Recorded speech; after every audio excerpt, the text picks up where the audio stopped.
Hrvatski Franjevci sjevernoameričkog kontinenta.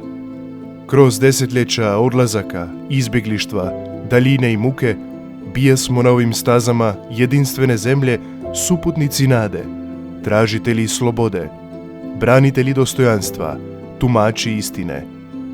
U knjigama i tiskovinama, u sudskim i zatvorskim ćelijama, u domovinama i obiteljima, u crkvama i dvoranama, u riječi pisanoj i tumačenoj, hodali smo zajedno sa svima koji traže istinu, pravdu, mir i svjetlo u tami svijeta. S mladima u nadi vjere, sa starijima u zahvalnom pogledu na ime i put. Domovina je uvijek bila u sukobima i okupacijama, ratovima i depresijama, u režimima i navalama, uvijek joj je pomoć stizala s ovih strana.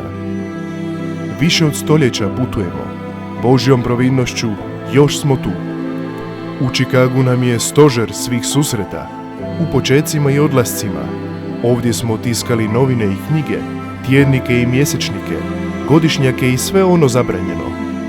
I sve to u žaru za slobodom svog patničkog hrvatskog naroda koji nosi u sebi obilje rana, obilje časti, obilje tuge.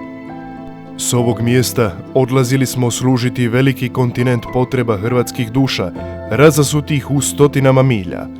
Uvijek s idealom Svetog Franje, donoseći vjeru tamo gdje je sumnja i svjetlost tamo gdje je tama.